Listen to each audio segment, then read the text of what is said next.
This is Empty the Bench with Tom Albano. It's not the first time we've seen alleged, under the table things. I think of Brock Lesnar with his positive drug test at 200, but this is Conor McGregor we're also talking about. Nick Morgasen. How are relationships happening in the front office of an organization? I don't care if it's the NBA. I don't care if it's Major League Baseball. I don't care if it's soccer. And Nick Fodera. For Rachel Nichols to weaponize white feminism here, to basically play the oppression Olympics, where my oppression is better than your oppression, so therefore you don't deserve anything. Not only is it kind of racist, it's kind of insulting to Maria Taylor. Empty the Bench starts now. I would trade OBJ for Aaron Rodgers. Well then, Speaking of takes that aged but not very well, we're back! hi everybody. Welcome to Empty the Bench, episode 116 on the Empty the Bench podcast network. That's Nick Fodera. I'm Nick Morgasen. So Tom he wanted to be with us, but he is currently ghostwriting Conor McGregor's autobiography. Please stop calling me lucky. I don't know why he decided to title it that, but yeah, he's going to be doing the press rounds, and I'm just hoping that Conor McGregor doesn't hit him with a book or something. That would be impressive. I mean, let's just say, because Conor McGregor made, $25 million to break his leg in his last fight? Yeah, why do you need Tom to ghostwrite your autobiography?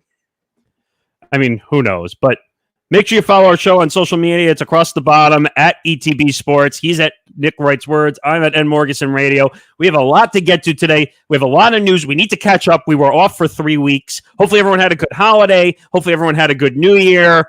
Hopefully COVID didn't bite you, because for some of us it did. Unfortunately, not us specifically, but just some close contact cases. But we have a lot to talk about. First of all, just to catch up, rest in peace, John Madden, by the way, while we were away. That unfortunate news came down the pike over, I think it was right at New Year's, right? New Year's Eve, I think. And then also, rest in peace, Betty White. I know it's not sports, but that's a big name. Days before her 100th birthday, she passed away at 99. Because 2021 didn't stop kicking us in the ass.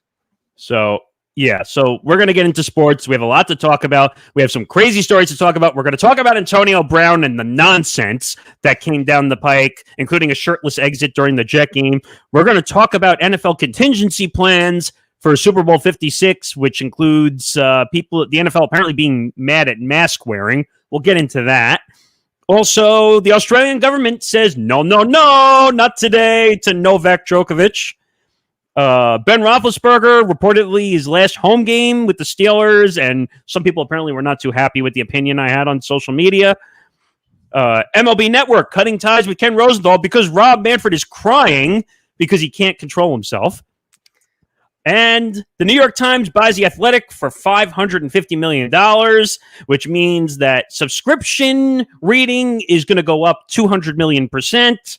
And we'll also get into ESPN announcing its baseball version of the Manning cast, and we'll have our NFL rapid rundown and point spreads as well. So, you ready to go, Nick? Ready. Okay, so story number one. What the buck is going on, no pun intended, with Antonio Brown? So I did a couple of ETB minutes on this one, and the comedy of it is, again, there is some comedy to it, but this is pretty ugly. So context is necessary. So the Jets and the Bucks were playing this past Sunday, right? Right. Middle of the third quarter, Antonio Brown starts screaming at Bruce Arians and was he screaming at Brady directly, or? He wasn't screaming at Brady. I think he was screaming at Mike Evans, because he was on the sideline. Arians was trying to get him to come back in. We find out afterwards. Now, who knows whose side of the story is true at this point? Because Brown released the text messages between him and Arians, which, first of all, is that an invasion of privacy? I don't know. Hang on. You're getting ahead of me. Hang on. So he throws a fit, decides to whip off his jersey, his pads, and his undershirt, whip him into the crowd, and leave MetLife Stadium and leave New Jersey altogether. So it came out afterwards in a press conference that Bruce Arians had said that he is, quote unquote, no longer a Buck, even though the Bucks, I think, haven't officially released him at No, the they time did. of this recording. Well, you're talking about then. No, they hadn't released him yet. Then there was a whole situation going on where the Bucks didn't know if they could release him right away because they didn't want to deal with all the trauma that came along with Antonio Brown. No, newsflash to everybody, okay? When you bring Antonio Brown into your locker room, into your organization, what do you think is going to happen? Again, he's been a lot of people's headache, and let's not. I mean,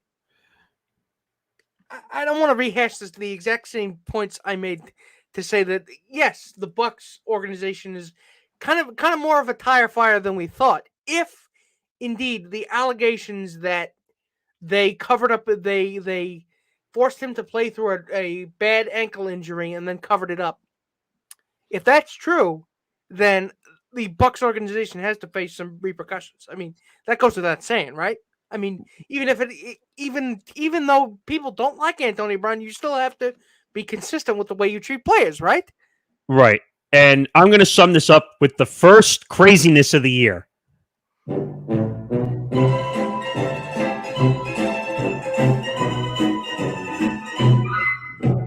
Because Antonio Brown is the perfect type of curb your enthusiasm that gets us through the sports headlines and news and and there's a whole other part to this story as well, which people are not paying attention. By the way, no one paid attention to whether the Bucks actually beat the Jets in this game. But Antonio Brown became the story, and what else became the story is that this OnlyFans model, Ava Louise, I think is her name, and she apparently got smuggled into Antonio Brown's hotel room in New Jersey, got past NFL bubble security. Which, again, is a violation of COVID protocols for those of you keeping score at home. I mean, Antonio Brown is a special person, and I don't mean that in a way to insult people. I just mean like he's a special type of person. He thinks he could. I mean, look, I've not necessarily defended Antonio Brown, but I've gone easy on him because it's hard not to look at some criticism of him as thinly veiled. Hey, loud black man must shut up.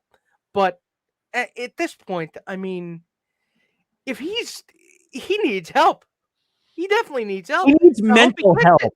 He needs mental help. I'm sorry. I know you tell me that I shouldn't be making statements like that, but he needs mental health. There's something wrong in the man's head. I don't know what it is, but there's something wrong. Which, by the way, this does, like I said before, this does not let Bruce Arians and the Bucks front office off the hook at all. He's a jerk. No. Did you see, and I don't know if you saw the Bruce Arians text, but he basically said that go get ready because we're not resting anybody. Well, who is he to judge whether someone is hurt? And then I don't know about the dangerous painkiller, apparently. Yes, apparently. Well, again, context is necessary because Antonio Brown was accusing the Bucks front office through a statement by his agent of giving him not an illegal painkiller, but a very dangerous painkiller that is very highly regulated by the NFL, and you can't really use it willy-nilly. And they apparently did. Wait, on the sideline during the game? He said they did. Isn't that like a violation of every medical profession on the sideline? If that's the case, yes, which is why nobody looks good in this situation. Right, but here's the thing: if Antonio Brown, if this is true, because I don't know what to believe with what comes out of his mouth anymore, if he said, "I'm hurt, I can't play," why, as Bruce Arians, why are you trying to force him back on the field if he's saying he's hurt? I mean, do you think he's a? I mean, do you think the MRI is lying to you? That's the problem. So apparently in those exposed text messages, it said that, he took pictures of being at the hospital for special surgery because that was the hospital that the Bucks were trying to get the doctor from. And I know all about hospital for special surgery because I've had to go there for family members for many years. And what I don't get, there's a holy miscommunication in this whole situation. There is miscommunication, and you know what? They can't act. They can't act like the innocent babe in the woods here. No, they can't. Because first of all, the Players Association is already investigating this whole situation. Because if Bruce Arians was trying to force him out there on injury, the Bucs are going to have a situation on their hands. They're going to have a very serious situation in their hands. But maybe, you know what? I hate to reiterate the point I made in the ETV minute, but maybe the Bucs organization is not the haven that it was, built up to be. Maybe it's not. Maybe it's more of a tire fire than you think. Maybe it's not as well run as you think. We're missing another part of this situation here, where Antonio Brown, went on a podcast called the Full Send Podcast. It's been trending all over Twitter, and I don't know. Somehow they got him in there in a house, in a studio in a house, and they got him to do an interview. And all of a sudden, he's going scorched earth on Tom Brady in every way, shape, or form. Did you hear this or no? Yeah, I did. So basically, one of the things that they talked about, here's a quote from Antonio Brown. If Tom Brady is my boy, why am I playing for an earnest salary? So that's part one. You're playing for an earnest salary because you can't be trusted. You can't be trusted. You're playing for an earnest salary because that's what they offered you.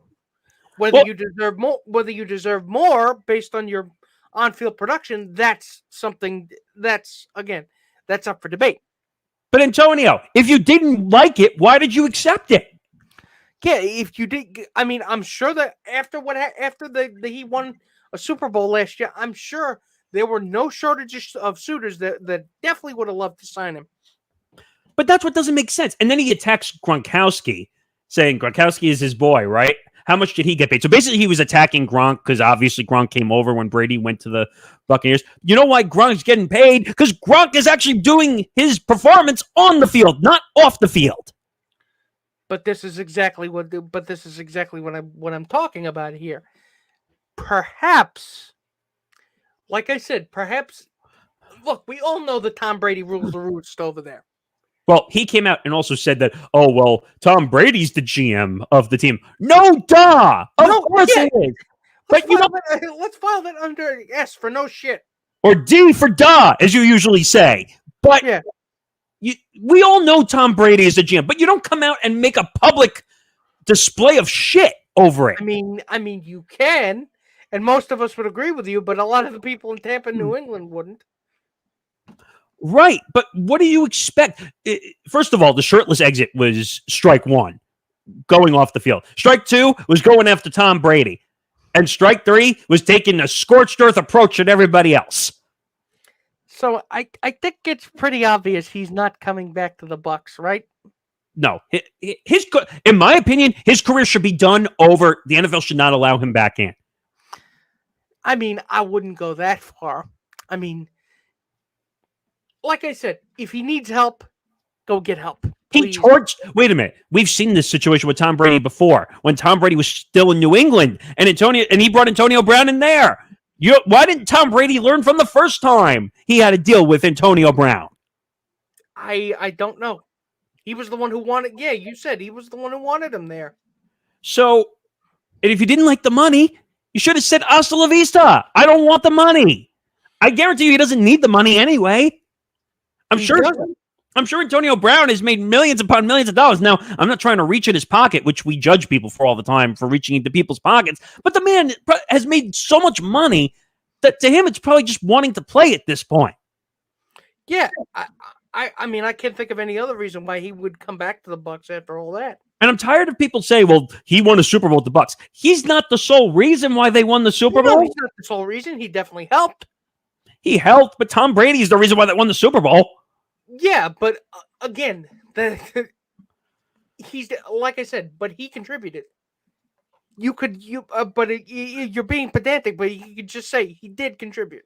You can't put that down. It also doesn't help that Antonio Brown went on this podcast and just scorched everybody to death. Like, what if he's trying to get back in the good graces of people in the NFL? Do you really think? I don't think he is. I don't think he is. I don't think he's trying to get back on anybody's good graces. Did you hear that he wants to be a coach in that fan-controlled league?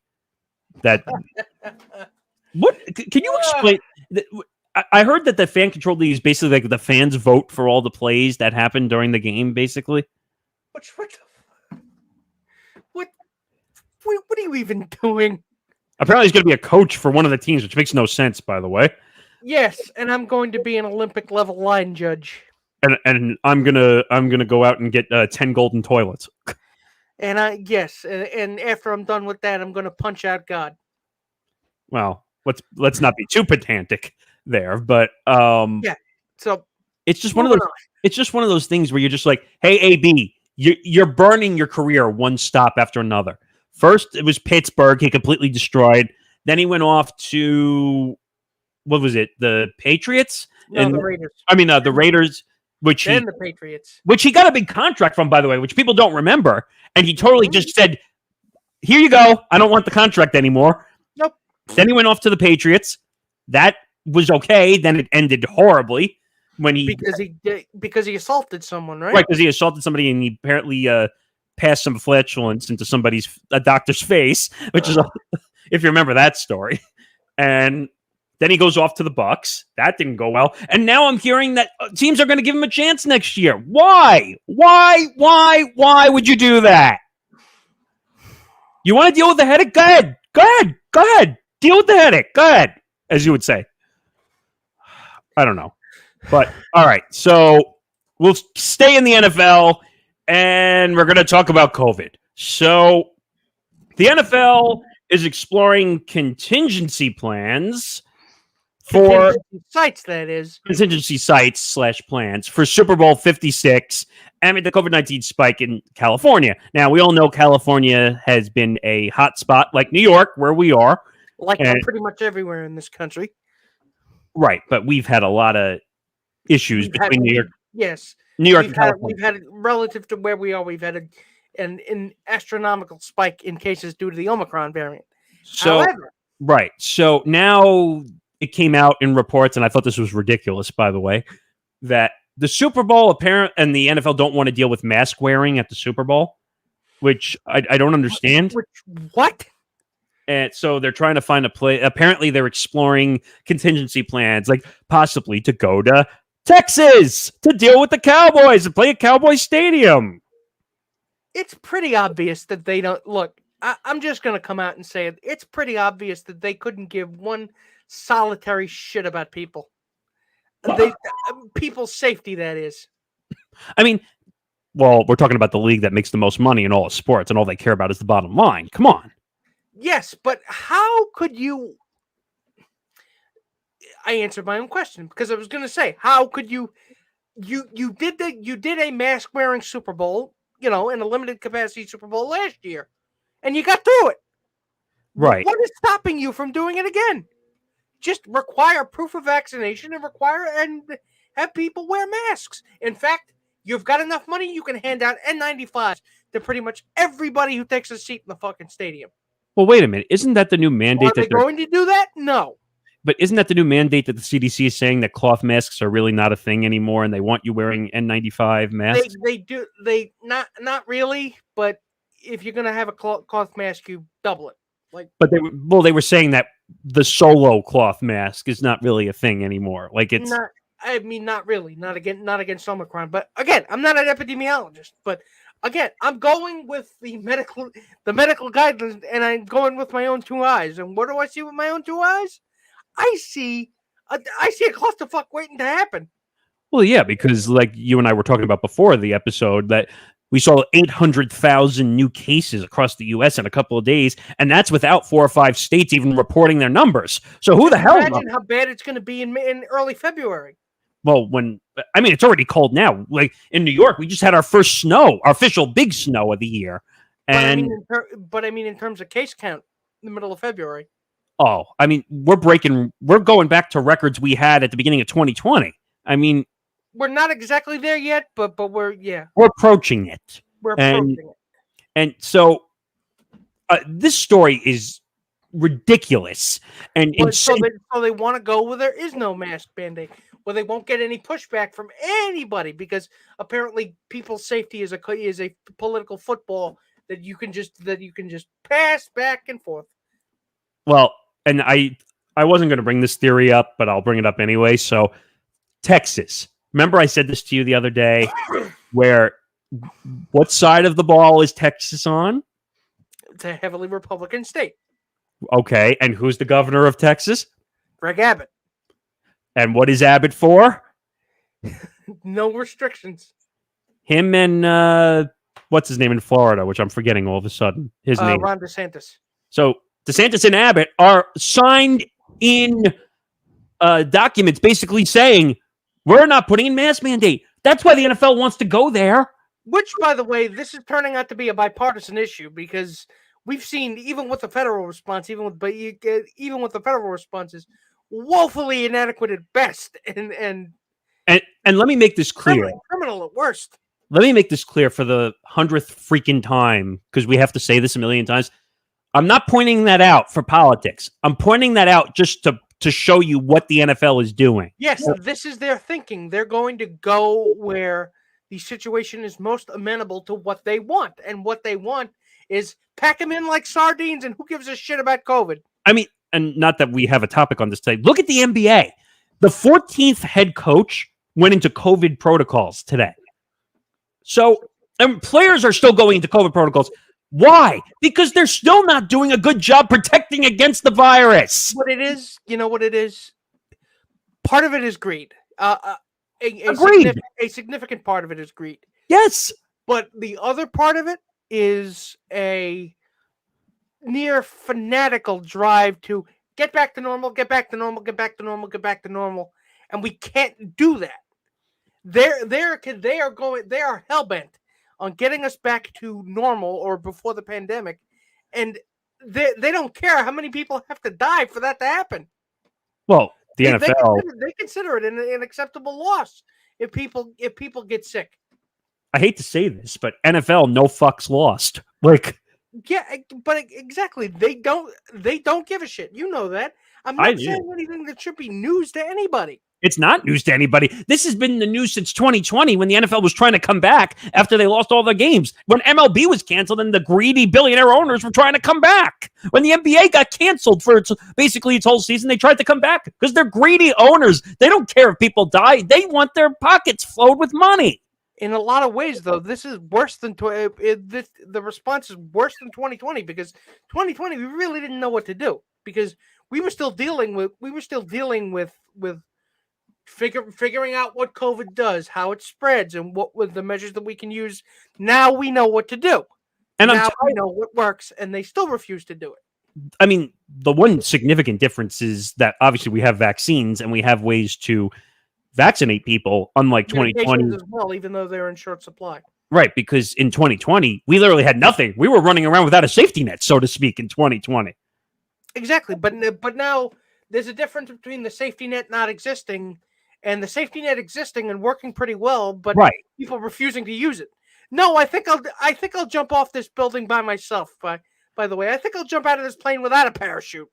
And you know what? I'm tired of certain athletes basically coming out and say, well, I'm not going to do this. I don't have to do it. Well, what do you think fans and other people are looking at to see who's getting the vaccine? You morons! You moron athletes! I'll bet you dollars to donuts this Super Bowl ends up being held in Texas, because I guarantee you the California's DOH is definitely going to have concerns about this. And you know what? There's a whole nother story which I told you about, which we have a few minutes, so I want to get to it. I forgot to put it on our rundown. Aaron Rodgers. You saw the story about Aaron Rodgers, and he was planning to protest if the Packers make it to the Super Bowl. He was planning to protest a vaccine mandate. And Boomer Esiason, who obviously prominent in the NFL circle, does Boomer. Apparently he knows a guy who knows a guy who apparently knows this. Right, and then apparently Aaron Rodgers quote tweeted and made a joke out of it. Like, what do you? That's not outside the realm of possibility. If anything has become abundantly clear over the past couple of weeks, it's that's not impossible when it comes to Aaron Rodgers thinking that. But what's the end game there? What? So you look bad as the athlete going after the media because they did a story. He doesn't give a shit. He doesn't give a shit. But you're not gaining anything by going after. You're not gaining anything, but you get to do what you want, and you don't like I said, it's basically just walking around with cotton plugs in your ears. I just found the tweet, by the way. So you know Funhouse, right? I told you about that Twitter account that does all the clips from the different radio shows. Yeah. So he put out a clip. Boomer Esiason received a text from trusted source which indicates that Aaron Rodgers will threaten to boycott the Super Bowl, which we said. And then Aaron Rodgers quote tweeted it and said, quote, he's told Jordan Love to be ready with smiley face, laugh out loud emojis. And then he puts a bunch of hashtags, hashtag direct circle, hashtag fake news, hashtag boycott fake news, and so on. Shut up, Ayn Rand. Seriously. I mean, Aaron Rodgers needs to go get a life, in my opinion, and grow up. Because right now, he lives in a male-dominated sport, acting like a child. Yeah. I mean, get him a diaper because he's acting like a baby. I mean, so here's the thing. Originally, in the beginning, when we were trying to figure out if the COVID-19 vaccine was normal, healthy, these were all questions before we knew about it. Not now. That would have been an argument back then. Yes. But not now. Not now. We're going into our third year of this. I'm sorry, Aaron. We really should know better at this point. What? But I don't understand. So, and we did this like in October when the whole Pat McAfee show nonsense came out. And I like Pat McAfee, by the way. I'm not knocking his show. That was a great interview. It did a lot of press. No doubt. But what was Aaron's endgame saying I'm allergic to the vaccine? What was the endgame? And nothing ever came out of that, did it? No, he just got bullshit because he's a moron. Exactly. Nothing ever came of that. You never heard about it again. Well, no, he got shit because the media went after him like a... Yeah, but he notice how he never mentioned it again. No, he still talks about it because he said now we're seeing reports that he could threaten it. And by the way, for him to put the laughing emojis, and this is something if you're in the media, you know this from journalism. I'm sure I know this from broadcasting and radio.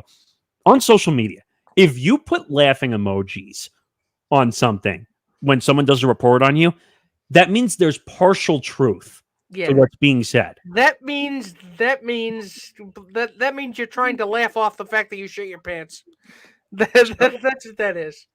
And to put all that's the me thinks you doth protest too much. And also putting all the hashtags. I'm butchering Shakespeare right now, but but to put all the hashtags, basically saying hashtag fake news, hashtag boycott fake news, that you're admitting some truth. Yeah. So for Aaron Rodgers to basically go, and by the way, why are you quote tweeting Funhouse, which is basically a shit or get off the pot Twitter account going after radio shows? I love them, by the way. Funhouse is a great account. They're great. Follow them if you get a chance, but still. I mean, the Twitter handle is after Mike Francesa, for crying out loud. At that, this. I mean, like, so Aaron needs to take a step back, take a deep breath, realize that maybe just because he's Aaron Rodgers that he doesn't get the special treatment in life. And by the way, you're an idiot if you boycott the Super Bowl. I'm going to say that now. If I want to look back on this episode 116, put a marker in this episode, and if we find out that he boycotted the Super Bowl, you and I are going to go back. If the Packers make it, he's not boycotting. He believe me, he's not stupid. But I'm saying I want to go back on this moment. What I'm saying, you're saying he's an idiot. You know what I'm saying? I'm saying he's chicken. Chicken. Chicken. I mean, I don't know, man. It's just Aaron Rodgers is. You know what? I would almost classify, and this might get me in trouble on social media. I don't care. Aaron Rodgers is kind of reminds me of a different type of special, like Antonio Brown. Yeah, like a chicken. No. But I'm saying, like, I think there's a little special going on in Aaron Rodgers' head. You can quote me on that one too. Go ahead, media. I dare you to quote me on that one. All right, let's take a break from the NFL, and let's go to another type of crazy. The Australian government. The Australian government cancels Novak Djokovic's visa. Will not be able to compete in the 2022 Australian Open. We told you so? I mean, how long did you think you were going to be able to kick the can down the road with not allowing him to get you give him an exemption. This is what happens. So what is what is tennis going to do? It's going on now. I think it's going on now, or it's in the process of about to be started. Because you know what? But that's what chaps my ass so much. It's rules for thee, but not for me. No, but wait a minute. You're missing part of the story, which I told you beforehand. Australia and the Australian Open gave him an exemption. That's what I'm saying. They gave him an exemption, but everybody he gets to do it because he's a golden boy. No. Everybody does it. Everybody You know what? No, that's right. You know what, Novak? I hate you. Get the fuck out of here. That's my opinion. And I happen to like Novak as a tennis player. But they know if they kick him out, the gravy train comes to a halt. But here's the problem. You want to know why they gave him an exemption? And this is my world, because I played tennis for many years and I love tennis. I watch tennis. He's the number one player in the world. He brings the eyeball. That's what I just said.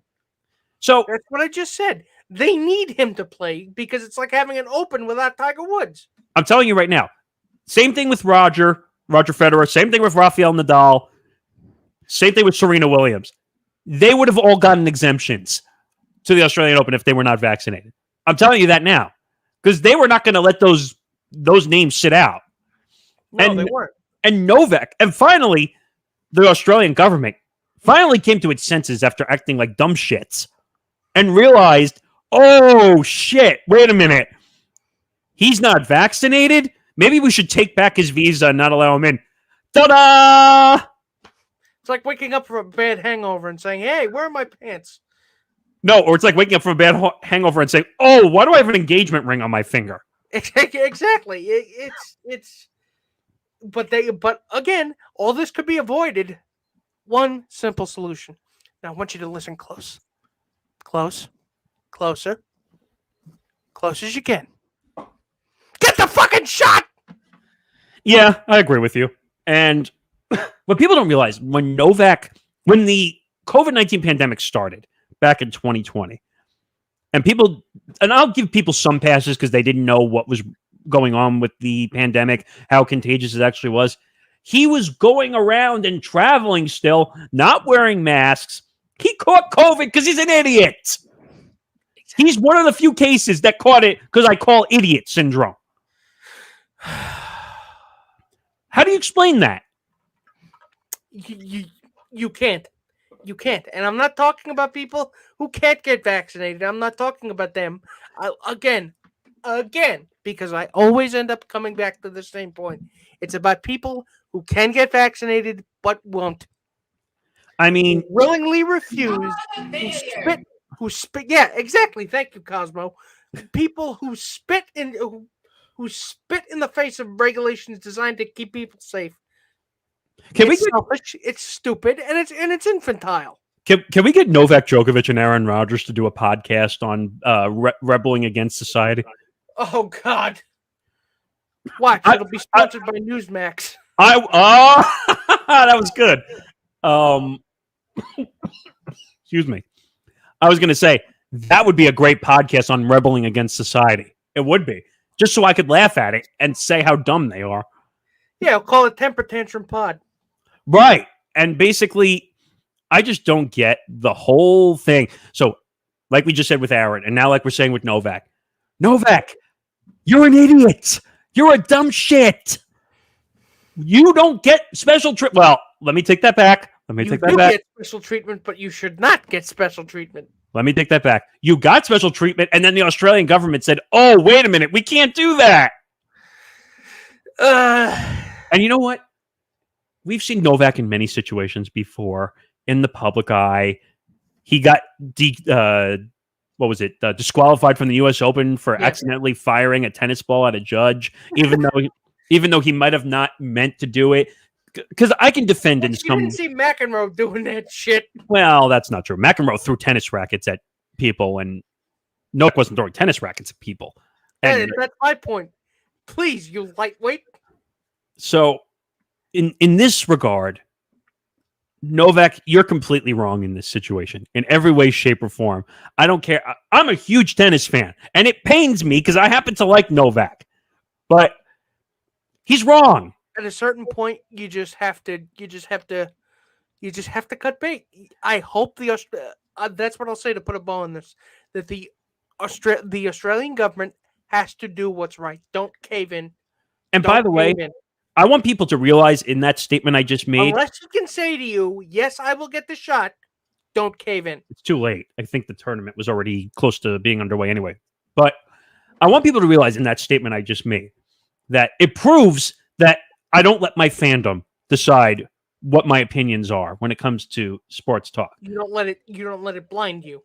Right. And that's what I want people to realize. People who want to go into this business, I'm sorry, this is a quick 1 minute lesson for people who want to get into podcasting and in the radio business, podcasting business.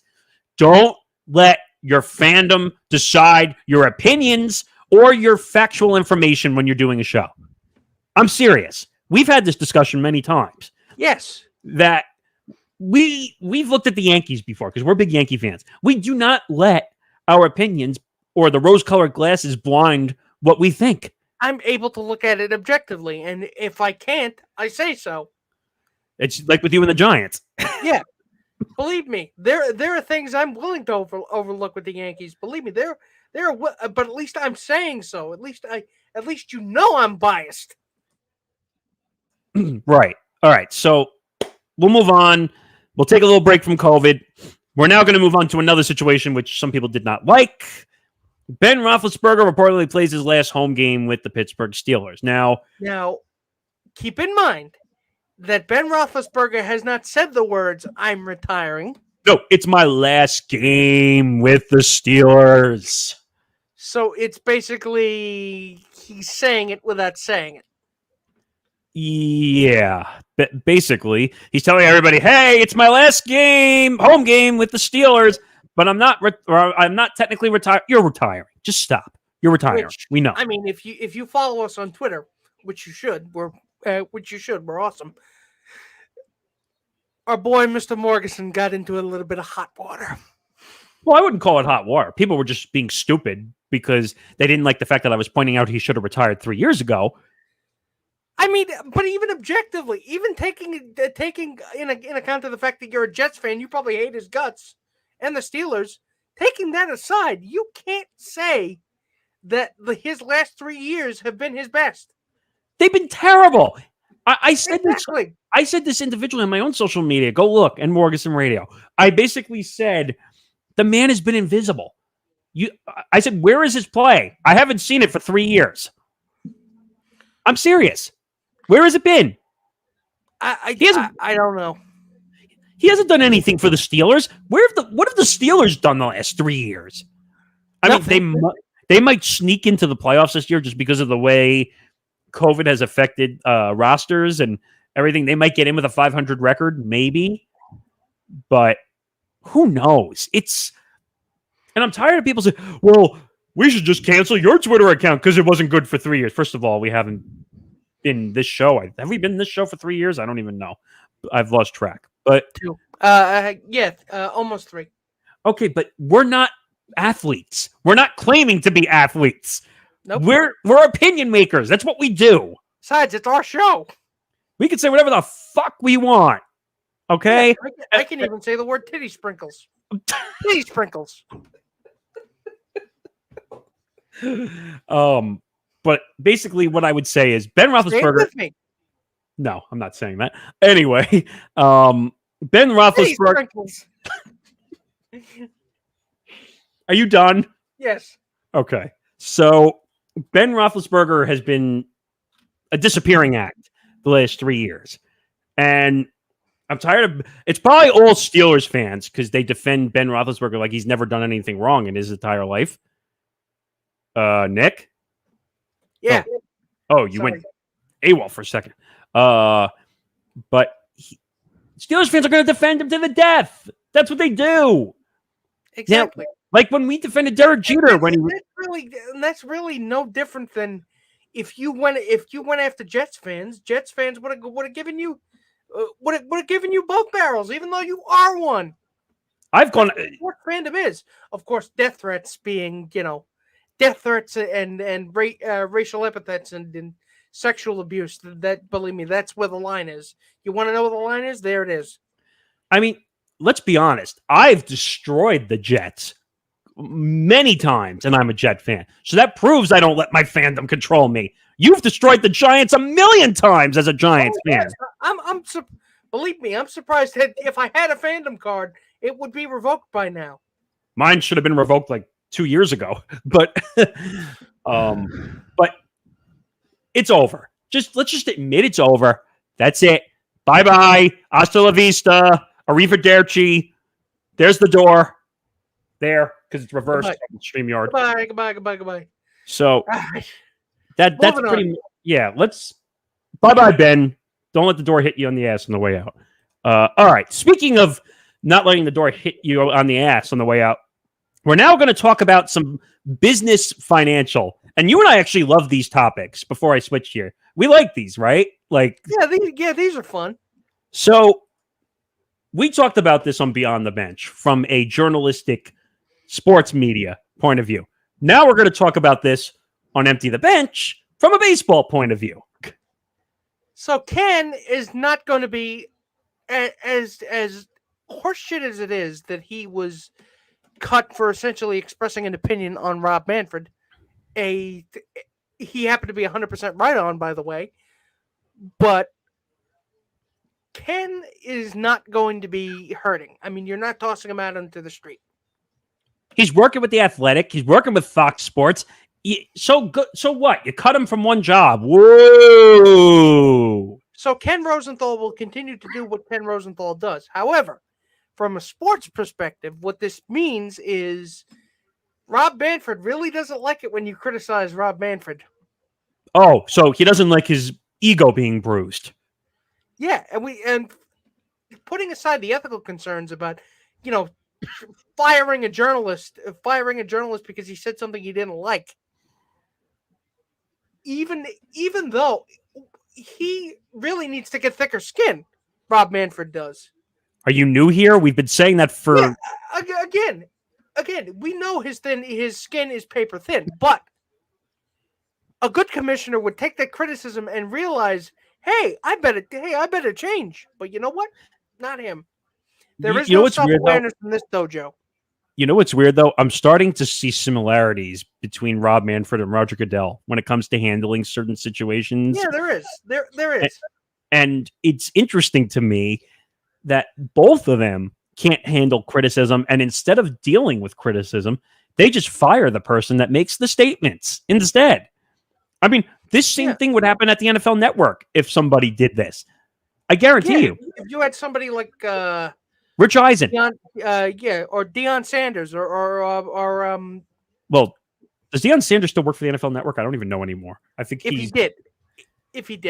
he did at one point. I get first of all, but if he did criticize Roger Goodell, you can't tell me that he wouldn't be out at NFL Network. If Actually, he would be the one person that I think would actually avoid it because he was a Hall of Fame All-Star player.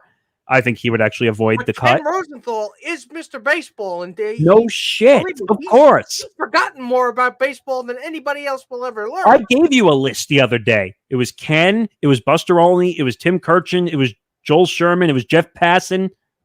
Those were the guys that are at the top of the list. Cream of the crop. I'm leaving out a bunch of names, but those are the ones that have been around doing it forever. Right? And don't even pull the plausible deniability act with me, because we know that's why he was cut ties. Don't tell me technically his contract was up. So wait a minute. I need to call timeout here because I hate when someone says, well, the contract was technically expired, so we didn't bring it back. Come on. You're going to lie to the public? You're going to lie and say you weren't planning on bringing him back? You're going to lie to the public and use the excuse of an expiring contract like an athlete. They do this with athletes, too. When the athletes do something stupid, they'll just say, his contract expired. We're not bringing him back. Liar. liar, liar, pants on fire, liar. Seriously. Because Ken Rosenthal is, like you said, Mr. Baseball. He covers more than most people have even known about. He covers more than a lot of local papers, sports sections do in a year. And what people don't realize, and when Nick and I covered the story on Beyond the Bench in the last episode, go check that out, by the way, is we talked about the stories back in June and July of last year. That's the ones that Rob is complaining about. And they were already reported on. And we're talking. I had to be reminded that that's even what he said. I think one of the stories was talking about the negotiations was one of the stories, how he wasn't standing up, and which he's not the only one saying that. A lot of guys are saying that he hasn't stood up to the task. We're not breaking any news here. I mean, if his skin was any thinner, you could see through it. I think Rob needs to be shown the door, and I keep saying this a million times. Rob can't handle himself.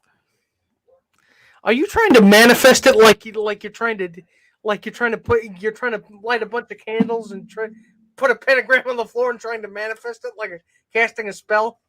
No, if I could start a riot with pitchforks, I would make it to the commissioner's office in New York. Let me clear something up though. No bodily harm, no injury. Of course, because you never know who might be watching. Hi, Mr. FBI agent. So that's what I'm making sure I'm very clear on this. I'm just talking about peaceful protest here, which I usually, and I had to walk through a bunch of peaceful protests in the last 2 years because people are morons in the city, but that's a whole different issue. I'm saying there should be a protest to get Rob Manfred to actually do his job. Okay?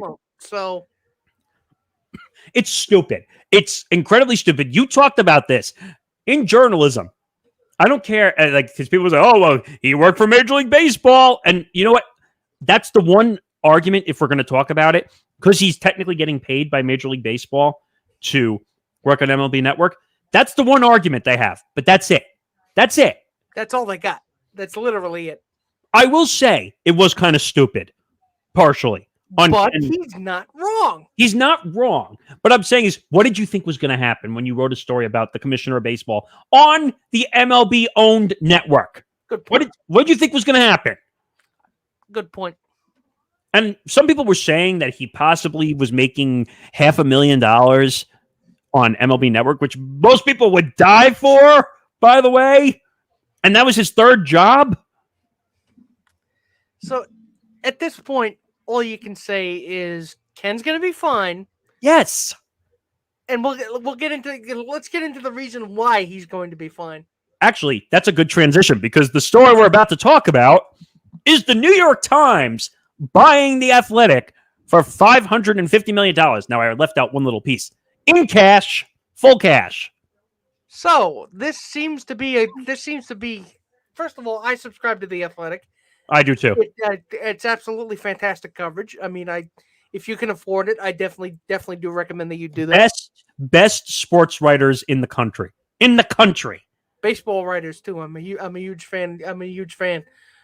So, I mean, I am not really that enthused about another corporate overlord buying another journalistic outlet, especially considering The Athletic was conceived as an outlet that was wholly separate from the corporate owned, It was meant to be a private subscriber platform where you paid a refuge from what was happening at Deadspin at the time and what ended up happening to Deadspin and Sports Illustrated and SB Nation. Well, the content farms, which we've talked about. Yeah, it was meant to be the anti-content farm. Right. And it has largely succeeded at that, I would say.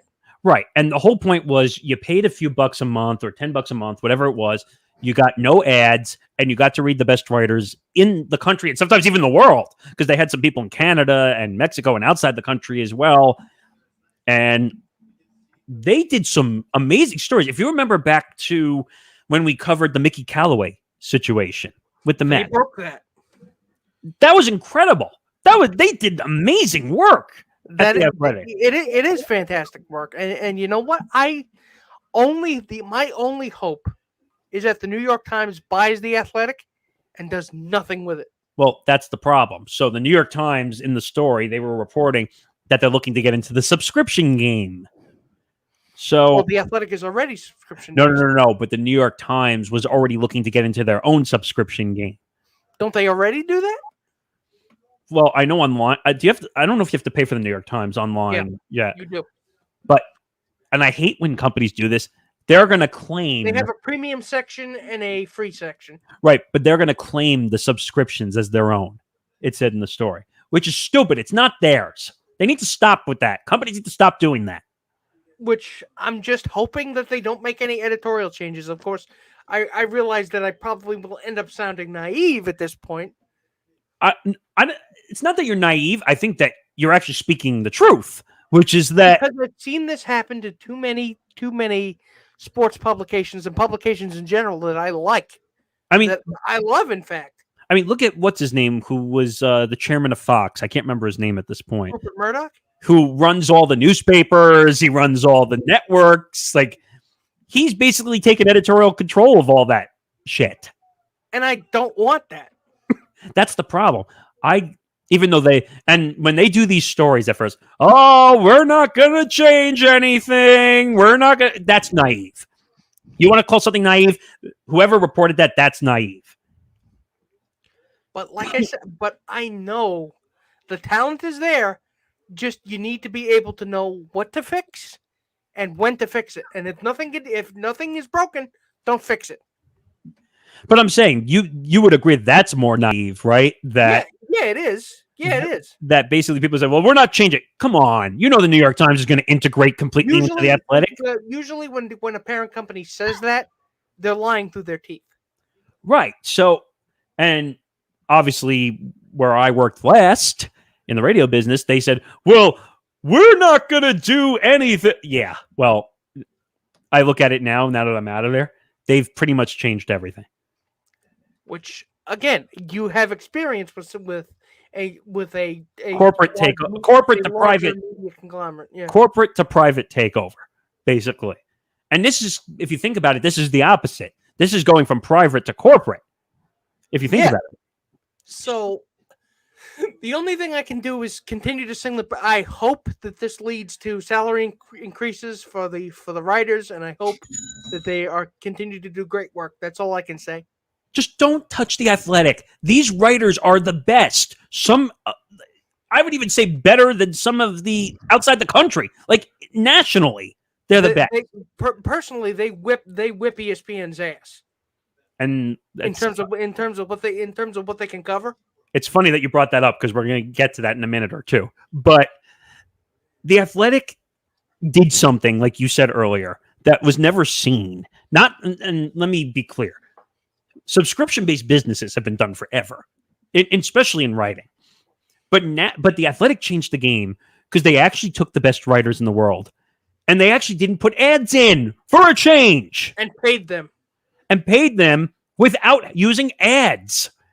Can you imagine if the New York Times comes in and says, we're going to break the subscription wall and we're going to put ads all over this? I need more listicles. More listicles!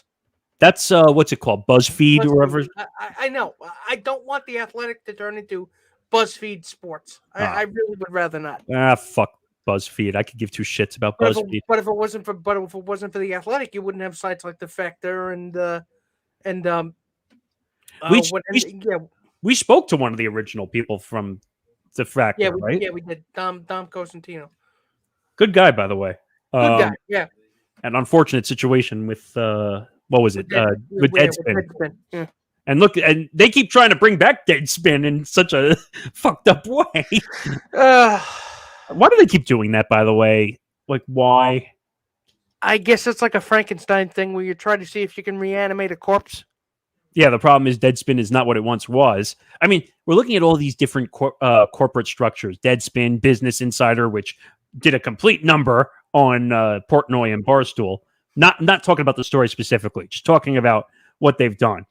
It's all about corporate content farms, is what I call it. Mm-hmm. They don't care if they're doing legitimate work in the journalism world, which you know all too well about. It's How many stories can we generate in a day? Yes, they don't want steady progress. They want astronomical. If it's not a straight line upwards or a roller coaster like incline, they don't care. Right, because if they're not hitting their quarterly numbers, which is a stupid thing that I hear now, Which it's greed. It's unvarnished greed. It's stupid. You know what? This is ostensibly a good thing, but we'll see what happens. It's a good thing because, and to go behind the curtain, most people didn't see it. The Athletic was dying. They were dying. They were running out of money. That's why they were selling. You know that, right? Yeah. Excuse me. That the Athletic needed an infusion. And that's what's happening in today's journalism, broadcasting, podcasting, digital game. If you're not acquired or you're not built into a podcast network or a radio network or a TV network, you die unless you have a big brand name. Exactly. So, unfortunately, this was going to happen one way or the other because the Athletic did as much as it could to the point that it could. That's what, and the New York Times is huge. They own, what, hundreds of applications, hundreds of different things? I don't even know at this point. They own more than we can remember. Let's put it that way. So, but let's move on. You brought up ESPN. Now, you did a minute on it this morning, which was interesting and very good, by the way. And I tried to be a little whimsical, but so Sunday Night Baseball is getting itself a makeover of sorts. So with the success of the Manning cast, ESPN decided, you know what? Let's take A-Rod and give him his own simultaneous broadcast with Michael Kay, who, for those of you who don't know, works for the Yes Network as the play-by-play man for the Yankees. Right. And what's so unique about this is that I get it. I understand what they're doing because ESPN likes to look in mirrors and emulate everything and basically say, hey, the Manning cast worked with Eli and Peyton. They're the neighbor peeking in the window going, hey, what are you guys up to? The problem is they're busy showering in there and not doing what they're supposed to be doing. Oh, but see, why did you have to go there? It's like a peeping Tom, basically. But the way I would put it is that ESPN is trying to copy. Oh, it worked over here. Hi, it worked over here. Let's bring it over here. Which I'm not entirely sure that there's a formula that can be repeated here. I mean, Peyton and Eli work together well because Peyton and Eli have charisma. Well, Peyton was the original stunt man for this show. Yeah, he was the brass ring. He was the guy you absolutely had to get if you were a sports network. And by the way, ESPN was desperate to get him in the booth. They tried, but instead, Peyton said, F you, I'm not going in the booth. But if you want my Peyton's Places show, and if you want my we'll put you in an alternate booth, because that's what this really is. Yeah, now, and if I go, Eli's coming with me. Right. And the weird thing is, I don't know if I'm the biggest fan of the Manning cast, to be quite honest with you.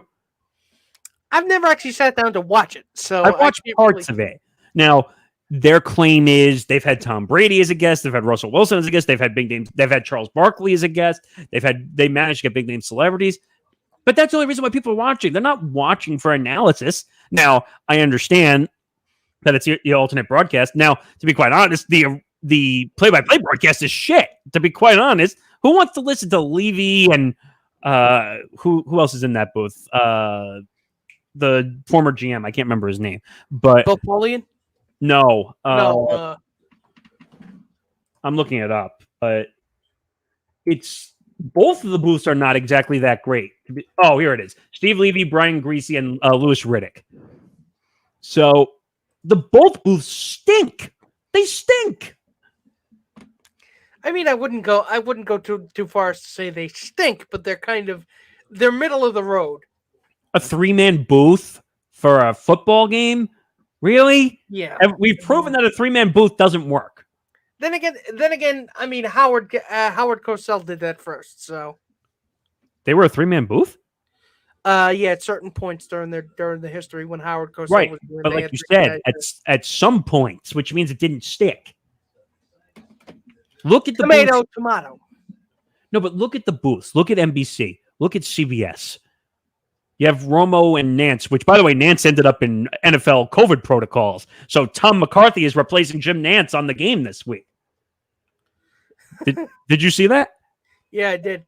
And then you have, oh my God, why am I drawing a blank on the NBC booth all of a sudden? That's bad. Who's the, oh my God, why am I drawing a blank on the booth? Do you know who I'm trying to think of at this point? Where's the name? Oh, Chris Collinsworth and, oh my God, why am I forgetting the name? Al Michaels. Oh my God, why did I forget that? But what do you think about this booth, though, otherwise? I don't know if I don't know if A-Rod and Michael can actually create something interesting. I don't know why Michael K, though. And don't get me wrong, I listen to the Michael K show on ESPN New York every day. But why on a national platform? Why? I really don't know. I mean, I really do not know. And by the way, Sunday Night Baseball with K-Rod, really? Who's the genius that sat down and said, K-Rod, K-Rod? You know, considering it's a pun, I'm surprised that you didn't come up with it. Damn, I could have taken all the credit in the world, made a lot of money off this. Damn it! All right. But, by the way, K-Rod, does that remind you of a certain player? Yeah, it does. Who does it remind you of? Francisco Rodriguez much? Yeah, he should sue them for nicknames. Hey, that's my nickname, and it's being used on an ESPN telecast. That's going to make a lot of money. And now I'm also hearing that K and A-Rod might do it from home also, so that makes it even worse at times. But they said they're actually going to take it on the road and go to the games. But that's not the point of an alternate broadcast, is it? We'll see. I don't know. By the way, has A-Rod had like 9 million lives in media, in broadcasting? At this point, yeah, I'm not surprised. ESPN, Fox, ABC on Shark Tank, podcasts with Barstool. I mean, I don't get it, man. I don't get it. What is so entertaining about A-Rod? Am I missing something here? I don't know. Like, maybe it's just because he's good looking and he's wealthy. I mean, he did have J-Lo at one point. Oh, oops. Did I say that? I'm sorry. Ben Affleck. He can't keep a woman on his side, though. Is that mean? I don't even know. Is that insulting? Yeah, that is a little mean. Oh, I'm sorry. All right, moving on. All right, so it's time for the first rapid rundown of 2022. And the last of the NFL regular season. Oh my God, it's week 18. Holy crap. We're going to have to find new stuff to cover. We've done that before. We'll have baseball season and all that stuff again. All right, so game one. And actually, these games are about to take place. I totally effed up on the schedule. So this game actually is at 4:30 today. So let's quickly say Chiefs take the money. Let me just confirm that because they keep changing the schedules on the site. So let me just confirm. Yes. Okay. So this game's at 4:30. Chiefs at the Broncos. This is a heavy line at did I cover? Actually, I don't even know if I put that in the right place. I think it was Chiefs minus 10.5. This goes to show you when you have to do a lot of the preparation, you forget to check the point spreads. But let me see if I can grab that quickly here. I think the Chiefs are going to win. I think that's right. You taking the Chiefs? No. Yeah. Yeah, I made a mistake. It's the Chiefs minus 10.5. So I put it on the wrong side. Yeah. Take the money! Take the money by far. The Broncos are going nowhere. All right, moving on to the next game. Cowboys at the Eagles, a Giants fan's worst nightmare. The Eagles are a 3.5-point favorite. I'm going to say take the money because I ain't picking the Cowboys. Oops, I made that mistake again, too. Dallas is minus 3.5. My bad. Okay, so I guess I'll take the favorite. I guess I'm taking I guess I'm taking. You know what? No, I'm taking the Eagles. I'm going upset city. Oh! Why? Because I can't just contradict myself. You can't contradict yourself. Okay. Do the Cowboys have anything to play for? I mean, they already clinched the division, right? Yeah. But the Eagles are a train wreck. Ugh. All right, I'm going to go with you. I'm going to take the upset and take the Eagles.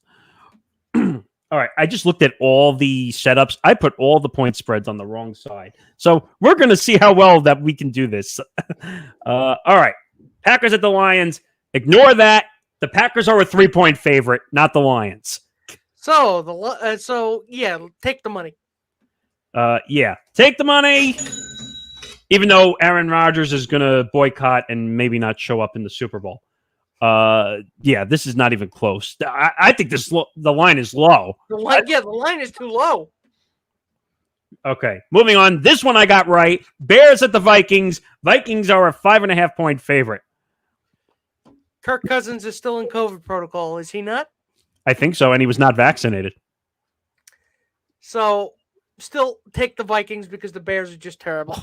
Yeah, I was about to say, this should not even be a thought. Take the money because the Bears have been such an abomination. Andy Dalton is starting, I think I heard also. What does that tell you, huh? Let's party like it's 2017. Party like it's hot. Party like it's hot. Okay. Let me see if I can. All right. Next game. This is wrong, too. Colts at the Jaguars. This would be an abomination if this was true, by the way. The Colts. The Colts coming back with a half a team? Yeah, the Colts are the 15.5-point favorite, not the Jaguars. That line is a little bit too large. I'll say yes, take the Colts, but I'd say the line will be closer to 7. Yeah, the Colts are going to win. We're not arguing that the Colts are going to lose or not. They're going to win. So, but the line is way too big. I don't care how bad the Jaguars are. The Colts are probably resting guys also, unless they're playing for something. They might be playing for something. I don't know. But don't take the money, but they're going to win. All right, moving on to the Titans at the Texans, and I think this one's actually right. Yes, this one is right.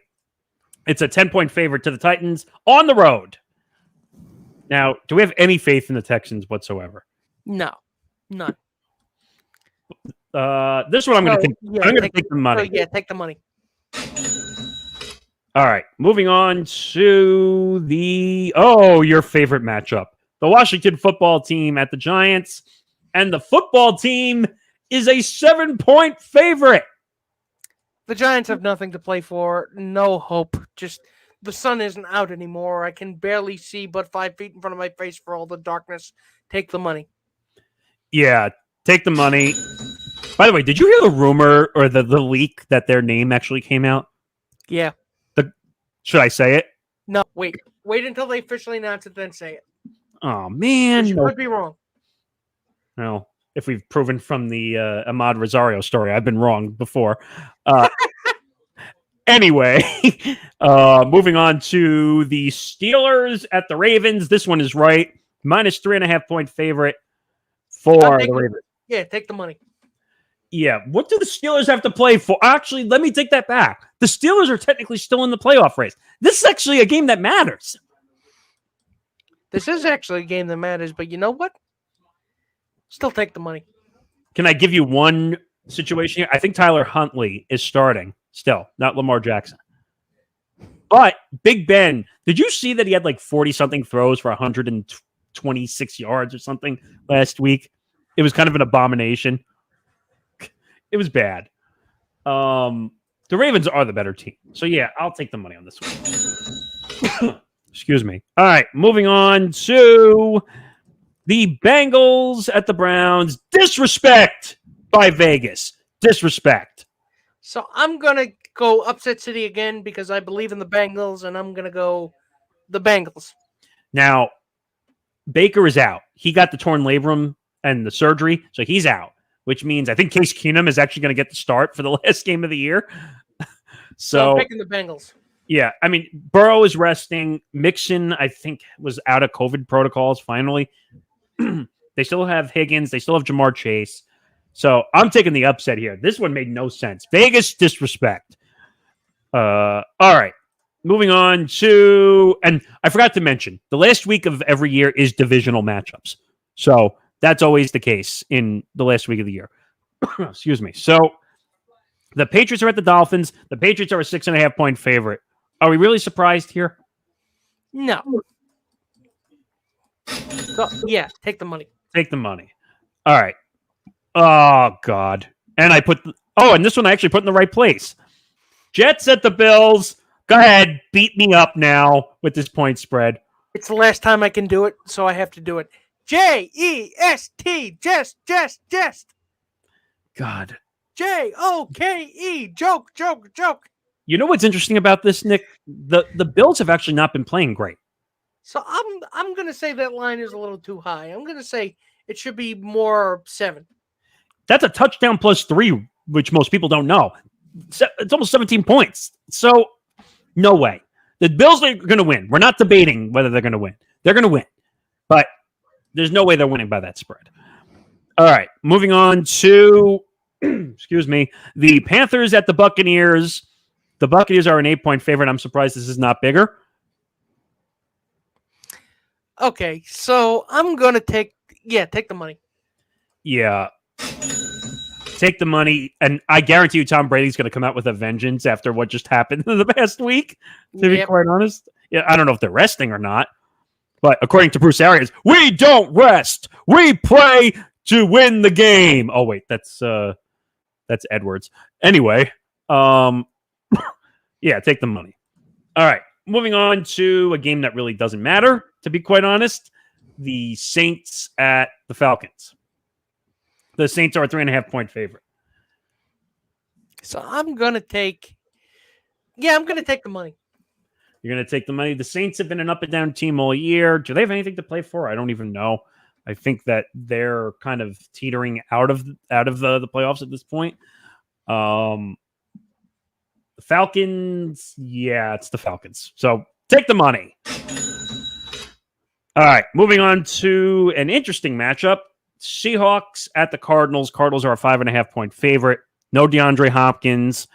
No Connor, I think also. I think he was out with an injury. So still take the money. Wow, you don't believe in Russell Wilson at all, do you? Wow, that bad, huh? All right, I'm going to lean towards taking the money. But I think this is going to be an ugly game, to be quite honest. All right, moving on to the Niners at the Rams. This is a 4.5-point favorite for the Rams. And the Niners, I don't know if Garoppolo is back. I think it might be Trey Lance. Yeah, so I'm taking the Rams. So you're taking the money. Yeah, I'm going to lean on the Rams on this one just because of all the injuries. So take the money on the Rams. All right, moving on to Sunday night. The Chargers at the Raiders. It's pretty easy. Take the money. Yeah, the Chargers are a 3-point favorite. My guy, my quarterback, Justin Herbert, who's been amazing. Amazing.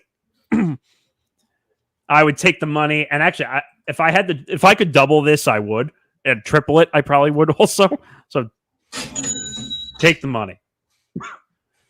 Excuse me. All right. So we made it to the end of episode 116 of Empty the Bench on the Empty the Bench podcast network. Make sure you hit the like button and subscribe to our network.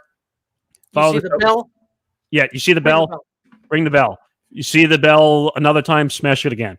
And if you didn't hit it the second time, hit it the third time. So now that we're in 2022, we've got a bunch of new shows coming up.